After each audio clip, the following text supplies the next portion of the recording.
So I'm gonna walk you down the timeline. Basically, I started out. I had LeBron at top 3.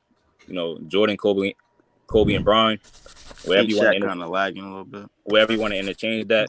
My order is I had him at 3 behind Mike and Kobe. But now, when I had an epiphany that Stephen Curry surpassed KD, you have to ask yourself, how close is Steph to LeBron James then?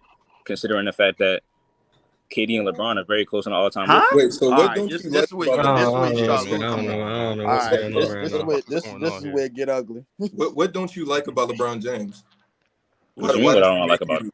Like, why does he invoke this emotion out of you? What am you talking about?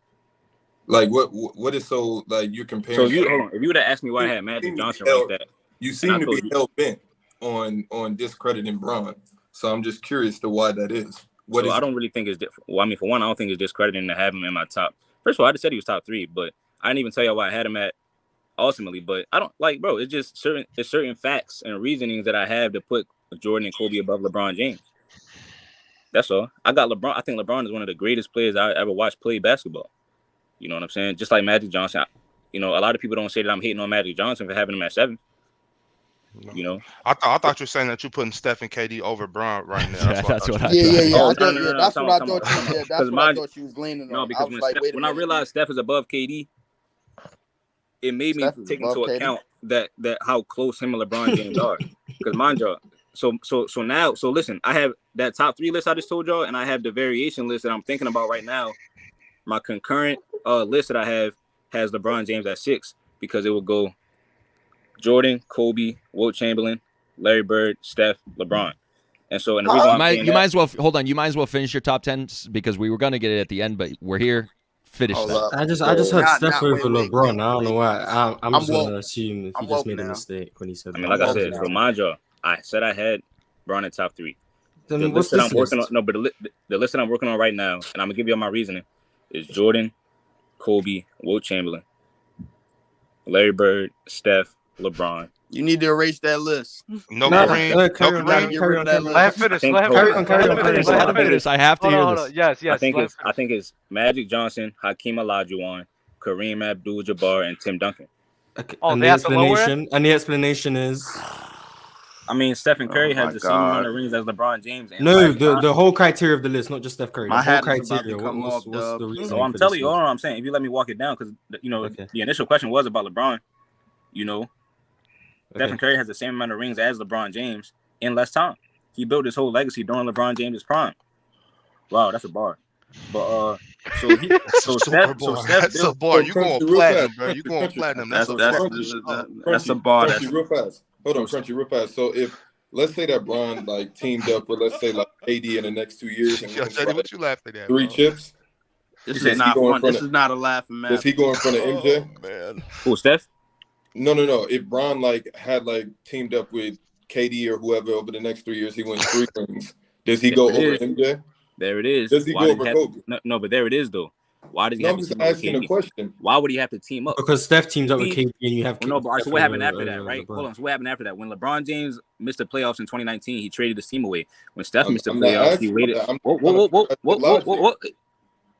When Steph missed the playoffs, he waited for Clay to come back and stayed 10 toes and won a championship the next season without trading his team. So to me, I'm saying he proved that you didn't have to do that. Because remember, everybody said the Lakers needed to trade their team away in order to win. And LeBron even went on Twitter and said, "Y'all still think we traded too much to get him?" Yes, because look at the Lakers now. I thought you. So how if you go off of that, how you got so much love for KD over Steph like you were saying?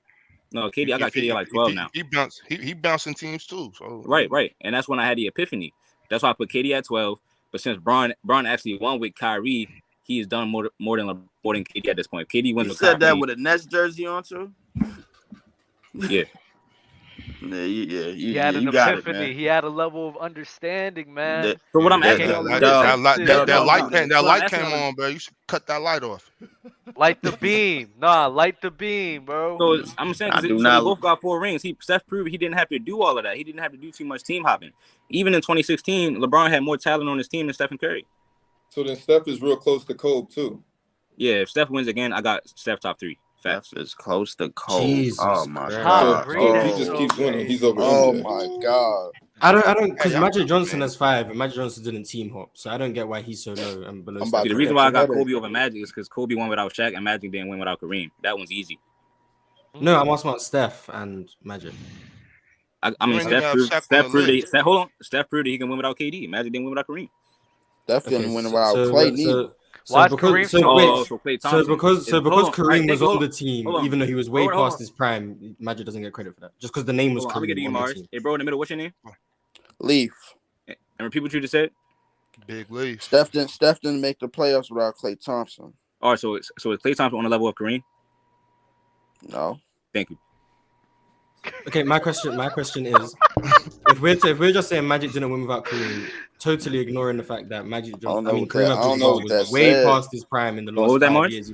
If we're gonna say that Magic Johnson didn't win without Kareem, even though we are all aware that Magic Johnson was way past his prime the last 5 years of his career, so we're basing this simply off the fact that the name Kareem Abdul-Jabbar was on the Lakers roster, not the fact that in 1987. Kareem Abdul-Jabbar was nowhere near an elite level player in the NBA anymore, and he was just on the team. And Magic Johnson doesn't get credit for winning without Kareem just because he was on the team, even though he wasn't an NBA level player. How many rings? All right, so I'm giving Kobe more credit because he went to 3 straight finals without Shaq when everybody said he couldn't win without Shaq, and Pau Gasol was only giving you 18 and 11. So what I'm saying is that what was Kareem giving? What was Kareem giving Magic? What was Kareem giving Magic? What was Kareem giving Magic? I'm saying, and then he beat Super Team. What was Kareem giving Magic? What was he giving him? I'm asking you. I don't know. What was Kareem giving Magic in 1987? I don't know. You want to ask a low question, bro? Come on. What was Kareem giving Magic in 1987, 1988? That's not a low question. I mean, that is a low question. In 1987 and 1988, what was Kareem giving Magic? I don't know. I mean, you're bringing up the background knowledge on Kareem back then, so I would expect you to. The reason I'm asking this is because I think we are all aware of the fact that Kareem was past his prime in those 2 championship runs. Very much so past his prime. Wait a minute. When was the last time that Kareem? I mean, honestly, I don't know. When was the last time that Kareem won an MVP? 1980 or 1980. 1980, I think. So he didn't win an MVP the whole time. So he won MVP. The last time he won a finals MVP. Last time he 1985 was his last finals MVP. Last time he won an MVP was when they switched from player voting to media voting. I think that was in 1980. So 87. That's another rabbit hole too about the player voting. So 87 and 88. Clearly Magic had to be the guy. Okay. That's Magic was the guy from 1982 onwards. If we're going to be honest. So do y'all think Magic was at that stretch in the late 80s? Was he better than prime Kobe when he was winning with Pau Gasol? Do you have more impact than Kobe? My question wasn't about Magic and Kobe. Once again, it was about Magic and Steph. No, but then you didn't listen. My question was about Magic and Steph. That was the whole everything else was Magic. Was Steph won before KD, during KD, and after KD? Okay, and Magic Johnson won with prime Kareem and with past his prime Kareem. So we can't hold Magic Johnson and say it's not his fault Kareem stayed on the team. No, he was still winning with a past prime Kareem. I'm not faulting him though. I'm just saying, and then nowadays, like I said, he has the same amount of rings as LeBron in LeBron James' era. Now LeBron is a guy that y'all have 1 or 2, right? So Stephen Curry, like I said, he was able to have a winning record and win as many finals as that guy. Okay. He's the one that changed the game. Even look at LeBron James. Even LeBron James shoots 3s now. You know what I mean? Smash that like button, man. Hit the like button. So it's a lot. And then, like I said, in 2016, LeBron James had more talent on his team than Stephen Curry. Nobody ever says it's unfair for Steph in 2016, but everybody talks about how it's unfair for LeBron in 2017. Even though LeBron was still the best player on the court, allegedly, in 2017. What do you mean LeBron had more talent than Steph? In 2016, it was LeBron James and Kyrie Irving going against Stephen Curry. And y'all would say that. So talent is just 2 players? What are you talking about? I'm talking about the 2 best players. You said talent on the team, not talent among the 2 best players. Bro, I'm telling you, there's nobody on the level of Kyrie, like Steph's second best player. A team isn't just the 2 best players. All right, cool. A team is a team. All right, cool. All right, I'm gonna ask you this question. Before that season started, who did everybody pick to win the finals? The Cavs, because people thought they were on the team. Okay. And that's because they had more talent. Remember, that's because they got hurt in 2015 and people thought they would have won because they went 6 games the year before. Yes. Nobody knew how good the Warriors were about to be. That team was good because of Steph. LeBron James had to leave. It don't matter LeBron James had to basically go team up with the best point. LeBron basically had to team up with the best point guard in the Eastern Conference. We're not talking about and bring Kevin Love. Hold on. We're talking about how good they were as a team. It don't matter what we Yeah, thought. So they played better basketball. All that matters is what they did in April. No, but that's my point though. So hey, Crunch, you gotta remember their slogan was strength in numbers, not strength in Steph, bro. No. Steph was the only superstar on the team. Talent isn't just the best player on the team. All right, so what about Kyrie and what about Kevin Love? What about them? They were talented players. No one's disagreeing. He had more, bro. He had 3 franchise guys on one team. Is what I'm saying. My whole point is that the rings are really, really valuable in Steph's department because he won the right way, the organic way. So if you look at the player from this era that won without team hopping, is actually Stephen Curry. I mean, he did beat a hurt LeBron James team, bro. I mean, he beat a lot of hurt teams. I don't know why talent is being limited to the top 3 guys. He beat a lot of hurt doesn't make sense. Crunch. And this is why I used to have asterisks on Steph's rings at first, like back in the day. But because like you said, the Cavs were injured, so everybody said the Cavs would have. No, but think about it like this: everybody said the Cavs would have won in 2015, and if Kyrie and Kevin Love didn't get hurt, right? Because they was up 2-1 without him. So fast forward to 2016, how do you manage to go down 3-1 when they come back? How does Steph still take you 7 games? If you just, if you know what I mean, you're going up against a monster guy that's LeBron James is supposed to be the best player on the court. But nobody says it's unfair. In 2017, when LeBron was allegedly the best player on the court, he was better than KD and Steph, and Kyrie is outplaying Steph. They still say it's unfair. And then Klay Thompson and Kevin Love were averaging the same amount of points in the finals in 2016. 2017. Well, Crunch. Here's the thing. Like, Steph's 4 championships, bro. Like, these are facts that we appreciate, and there's facts that we don't. Steph does have 4 championships the right way, the quote unquote the right way. Yes, and staying with the same team. He has one before KD, during KD, and after KD. All 4 of those championships came with some key injuries. All 4 of those championship runs came with some key injuries, bro. Every last one. That's common though, bro. Like every somebody gets hurt. Somebody get hurt last year? I'm just saying that. Every year somebody gets hurt. You know what I'm saying? I mean, not all of them. Because we can talk about how Kyrie. Nobody talks about. I hear you, bro. I hear you. I agree nobody with you. talks about how Kyrie. That's the thing. Every single year, though. You know what I mean? Like, but nobody talks about how Kyrie got hurt in 2018 and LeBron had to play a lot of team people without talk Kyrie. about it. A lot of people talk about it. Without Kyrie. I mean, a lot of people talk about it. A lot of people talk about it, but I'm talking about people get hurt. Literally spent 2 hours talking about that. Literally talking about what? I'm sorry, I'm losing. I've been enjoying the conversation. What is the argument that's happening right now? We talk about teams that won titles. The goalpost has officially moved to the injury argument now. So wait, what are you doing? Because who moved it there? No, wait. What are we doing? It started with somehow the Cavs in 2016 were more talented than Golden State, and then Crunch said something about LeBron in 2017 was apparently the best player on the court. Kyrie Irving was outplaying Steph, and someone, I think Kevin Love averaged the same amount of points as someone else. I can't remember who he said. Clay. As Clay. But yet somehow the Cavs lost and it was unfair. And then we moved. Leaf said that all of Steph Curry's title runs have injuries next to them. 2015 Kyrie, Kevin Love, 2017 Kawhi, 2018 Chris Paul, 2022 Ja Morant, Jokic's team wasn't healthy, etc. Jason Tatum had the shoulder problem in the finals, but all of those things seems to a be lot of his rings came from injuries. So that's where the injuries. So that's 2018. This is what I'm asking y'all, right? So is that what we're going with as to why it was unfair? Because remember. So I agree with you, right? I agree with you to this extent where people saying that the Golden State Warriors team, they try to knock it as if him losing in 2017 isn't that big of a deal. I don't agree with that, mainly because the issue is the 2018 Houston Rockets team took them to 7 games. So obviously it's not unfair if another team was going to take them to 7 games. So I agree with you on that one. Right, and then Doug, mind you, Pat Bev and Lou Will took them 6 games. Yeah, so I'm with you there because the thing is with the Cavs couldn't match up with the Golden State Warriors because they weren't that good defensively. So they just had no ways of defending Steph, KD, and Klay Thompson all at the same time. So I agree with you there. What I'm confused about, though, I don't know how you're using this point in an argument for like Steph and Curry. That's where I'm lost at. Because what I'm saying is, despite all of that, Steph and Curry still won without Kevin Durant twice. So you can say that Steph is the common denominator. So where I had to stop moving the goalpost on Steph was, I was saying, Kyrie and Love was injured in 2015, right? Then we said KD came, but then when you know what I mean, when it was even in 2017, the Warriors still won. And then Stephen Curry won. Winning is Stephen Curry won without though. I got you. But winning is a team sport. Like winning titles is a team thing. You can't win without a team. Would you say that this roster is the same as when KD was on the team? When the one that he just won?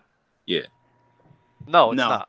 Right. So Stephen Curry is the common denominator. The team changed. And all what right, I'm saying is the team changed. No. The thing is about this team. The thing is, oh my God, hold up, give me a second, because my thing. JD, we don't got no more Crunch. We have a lot. Crunch. If Kevin Durant doesn't show up to Golden State after 2016, where the Warriors from 2016 all the way to now? That's my point. That's my point. The matchups have to be favored, stacked in LeBron James' favor in order for LeBron James fans to feel comfortable about his situation. So you already had like. Who would y'all say would be the perfect matchup for Stephen Curry at that time? Or just anybody? The perfect matchup? Like in terms of player? Yeah, just anybody really that you could pick. You could pick one player to go against Kyrie. Steph. Who would it be? Because for me, it would be Kyrie. Right. So he had that in 2017. If you could pick one matchup from this era to be a perfect matchup for LeBron James, who would it be? From this KD, probably KD or Kawhi. It'd be KD. Okay, all right. So we had that. So we had perfect matchups at those positions in 20. Perfect, right? And then Klay Thompson and Kevin Love averaged the same amount of points. Everybody gonna bring up the 3-pointers, right? But didn't Kevin Love drop 34 points in a quarter? That same season when KD was on the Warriors, didn't the Cavs break the record for all-time 3-pointers made in the game and had the highest 3-point percentage? Yeah, they won that game. I think the Warriors might have cracked that, bro. No. I'm saying that season, and then that season the Cavs had the highest 3-point percentage as a team. Yeah, the offense wasn't a problem. The defense was trash. This is my thing. This is my thing. The problem. Go ahead. This is my thing, right? This is my thing where we got Stephen Curry, and what you're going on is the talent level between the Cavs and Golden State Warriors isn't that far off between each other because of narrative, right? Because when you look at it, they're not that far from each other. That's the point you're making, right? No, it's because of stats as well. Stats, numbers, talent, whatever. You just said Kyrie Irving, KD, and all that, right? Draymond Green. So I agree with you there. The thing that I don't agree with, though, I don't agree with putting Stephen Curry on this level mainly because of winning, because it takes a team to win. And a lot of things, let's not act as if the Golden State Warriors in 2022 that just won, they were undeniably one of the most deepest teams in the league. They had Wiggins. They had Poole coming off the bench. Klay Thompson, even in the playoffs, even though he's not the same Klay Thompson, he still provided good value on that team. And Draymond Green is always going to bring the defense. So that team in itself was... You said Draymond always going to bring the defense. Yes, Draymond's going to be a good defender. He was a good defender last season, right? He was all right. He was all right. He was good. He was this is not the argument we have to make. My whole point is Andrew Wiggins. I think Andrew Wiggins is emerging as the better defender, but yeah, that's not the not a knock to Draymond. That's the main thing I want to say though. The main thing I want to say is that I don't want to sit here and put Stephen Curry on this high of a level only because of winning. We could talk about his game. I think Stephen Curry is going up mainly because on top of the scoring value that he brings, his strength has made him a better ISO player. It's made him a better defender as well. So we could touch on that. Yeah, I'm just to sit here and say he's winning 2015 and 2020. I want to get to one thing before I jet out. I'm gonna let you cook. I just want to respond what he said. I'm gonna let you cook, bro. I'm just saying you combine that, like Steph's game, his skill level, how much his game alone impacts the court, and how it translates to winning basketball, and winning offense combined with what I was talking about winning. Go ahead, bro. It's the player choice way. Yeah, them boys don't get it started. The player choice way. You're the player choice way. Come and switch lanes into the player choice way.